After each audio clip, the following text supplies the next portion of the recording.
It's a quiet Saturday morning. You're standing by the window with your coffee, and the second the sunlight hits the cage, your parrot gives one big shake of their wings, and a cloud of fine white dust just explodes into the light. You watch it hang there in the air for a second before it settles all over your dark furniture, your TV screen, the top of your coffee cup. You sigh, grab the microfiber cloth you now keep within arm's reach at all times, and wipe it down again the same way you did yesterday and the day before that. And later that same night you hear it. Scratch, scratch, scratch. Your bird's foot working against its own chest feathers over and over, long after the lights are off and the house has gone quiet. You've told yourself this is just what owning a powder-down bird is like. You've bought the expensive HEPA air purifier. You've started vacuuming twice a day, but nothing actually stops the dust, and nothing actually stops the scratching. What if I told you that most of what you've been doing this whole time has been treating the symptom in the wrong place? What if the actual fix wasn't a $300 air purifier at all, but something closer to one single drop added to the water you already use during bath time? If you're nodding along right now, thinking about your own furniture, your own sleepless nights, I promise you, you are not doing anything wrong and you are not alone. This is one of the single most common things bird owners ask me about, and almost nobody has ever explained to them why it's actually happening. Hi everyone, I'm Dr. Mara Calloway, your neighborhood avian veterinarian, and welcome back to the channel. Feather dust and chronic itching are two of the most common concerns I hear from parrot owners in my clinic right after diet questions. And almost every single owner comes in assuming the same two things. They assume the dust itself is the problem, and they assume the itching means an allergy. Today we are doing a complete masterclass on the biology of feather dust, exactly why it turns into obsessive itching, and the one gentle, evidence-backed addition to bath time that actually calms it down at the source. Grab a notebook because by the end of this video, you are going to understand your bird's skin better than most owners ever will. Hit that subscribe button and let's get into it. Let's start with the biology because you cannot fix a problem you don't actually understand. Several parrot species, including African greys, cockatoos, and cockatiels, have something called powder down feathers. These are small, specialized feathers scattered close to the skin that never stop growing. Instead of molting out like a normal feather, the very tip of a powder down feather continuously crumbles apart into an extremely fine keratin powder. Your bird then works that powder through its regular feathers during preening. Think of it like your bird's own built-in waterproofing kit. That fine dust coats every single feather, sheds water, seals out moisture, and keeps the whole plumage looking sleek and healthy. This is not dirt. This is not disease. For a powder-down species, producing dust is not the sign of a problem. It is a sign the system is working exactly the way evolution designed it. So if dust itself is completely normal, why does it suddenly feel like too much? Why does it seem to be getting worse? And why is your bird suddenly so itchy? Here is the myth almost every owner walks in believing. They believe more dust automatically means a dirtier bird, or a sicker bird, or an allergy to something in the house. But here's what's actually happening in the vast majority of cases. It isn't the dust that's the disease. The itching is usually the disease, and the excess dust is simply a side effect of your bird trying to fix it themselves. Now, if you own a macaw, an Amazon, a conure, or a budgie, you might be thinking this doesn't apply to you, because your bird isn't a heavy powder down producer the way a gray or a cockatoo is, but the itching absolutely still applies. Every single parrot species has a preen gland at the base of the tail that spreads natural oils across the feathers, and every parrot's skin still needs proper humidity to stay comfortable. Without the visible white dust cloud, dry skin in these species tends to show up a little differently as flaky skin around the feet and cirri, feather chewing at the tips, or restless, repetitive preening in the same one or two spots. Same root cause, just a different visible symptom. Think about your own skin for a second. When your skin gets dry, what happens? It gets tight, it flakes, and you scratch it. Your bird's skin works almost exactly the same way. Underneath every one of those feathers is thin, delicate skin that needs a certain level of moisture to stay flexible and healthy. In the wild, most parrot species evolved in rainforest and tropical environments where the relative humidity sits somewhere around 60 to 80% almost every single day of the year. Now think about the environment your bird actually lives in. Central heating in the winter, air conditioning in the summer. Both of those systems actively strip moisture out of the air. Most homes sit somewhere between 20 and 40% humidity for most of the year. That is a massive chronic gap between what your bird's skin evolved to expect and what it is actually getting every single day. When skin dries out that dramatically, it behaves exactly the way cracked, sun-baked earth behaves. Small fractures form across the surface. Those fractures are uncomfortable, sometimes genuinely itchy, and your bird's only real tool to relieve that itch is preening and scratching. But here's the part almost nobody realizes. In a powder-down species, aggressive preening doesn't just move existing dust around. It physically knocks loose far more keratin powder than normal, faster than the feathers can naturally reabsorb it. So the itchier the skin gets, the more the bird preens, and the more it preens, the more dust gets released into your living room. It becomes a loop. Dry skin causes itching, itching causes overpreening, and overpreening causes the exact dust storm you've been chasing around with a vacuum for months. You were never actually fighting dust. You were fighting dehydrated skin the entire time. So how do we actually break that loop? This is where bath time becomes so much more powerful than most owners ever realize. A basic water bath alone genuinely helps because plain water rehydrates the outer skin and rinses loose keratin powder off before it becomes airborne. But there is one specific single ingredient that avian veterinarians and rehabbers have used for years to take that same bath from simply rinsing the surface to actually calming the irritation underneath it. That ingredient is pure, additive-free aloe vera juice. Now, before you go grab the bottle of aloe gel sitting in your bathroom cabinet, I need you to hear a vet warning first, because this is the single biggest mistake owners make with this remedy. Do not use the thick green aloe gel made for human sunburns. Flip that bottle around and read the ingredient label. Most human aloe products are loaded with added alcohol, synthetic fragrance, carbomer, EDTA, and preservatives. None of those ingredients belong anywhere near a bird's skin or a bird's mouth. And remember, your parrot is going to preen whatever you put on their feathers directly into their beak within the hour. What you actually want is steam distilled, additive-free aloe vera juice, sometimes labeled as inner leaf fillet aloe. It should look almost like clear water, not a thick green gel.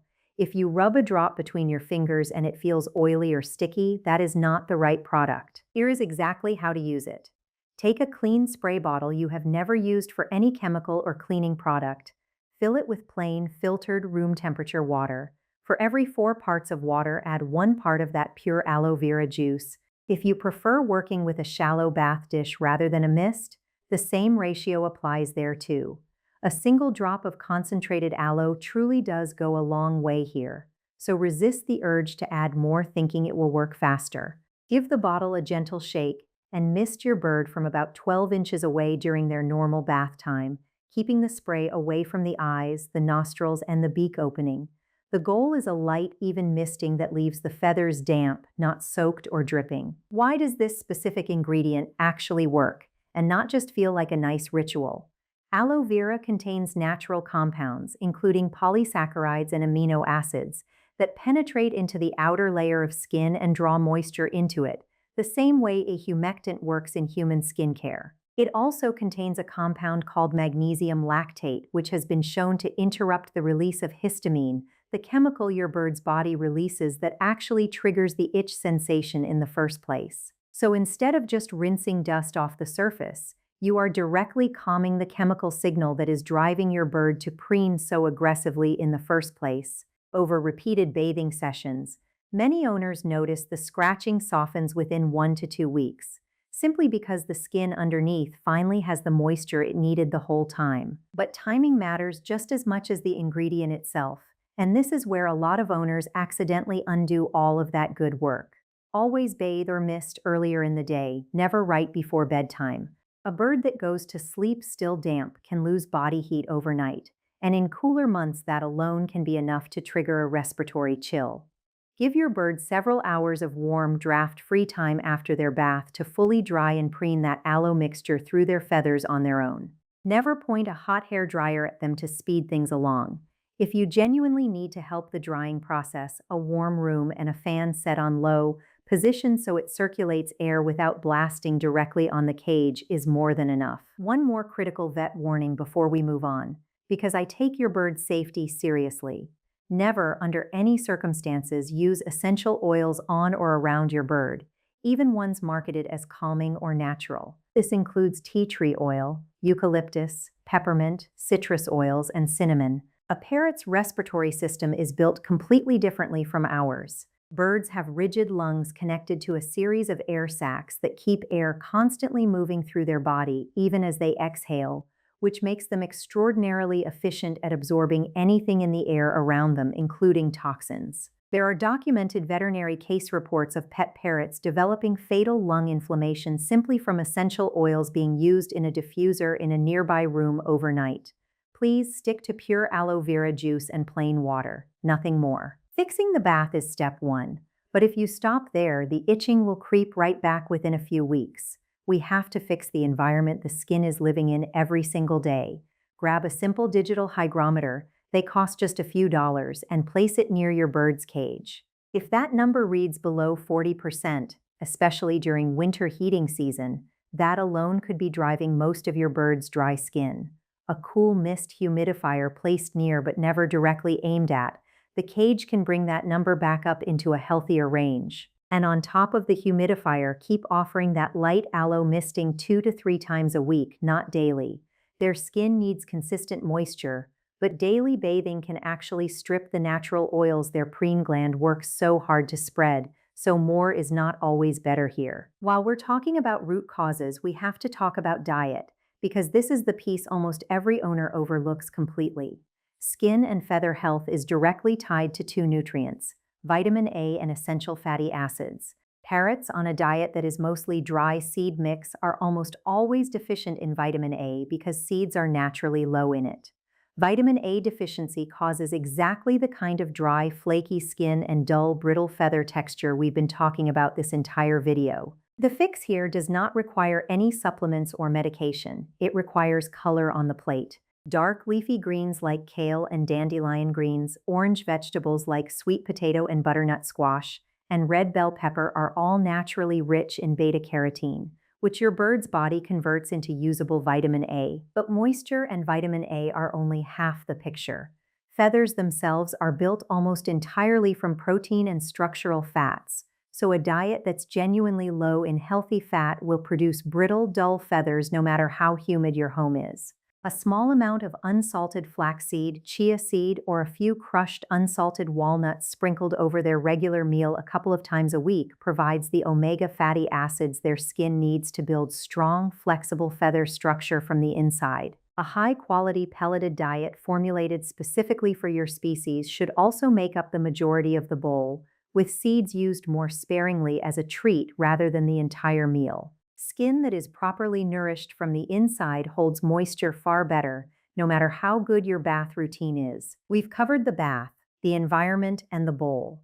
But before you go implement any of this, there are 2 situations I need you to be able to recognize immediately, because in these 2 cases, no amount of aloe or humidity is going to fix the actual problem. The first one genuinely surprises most owners because it works completely backwards from what you'd expect.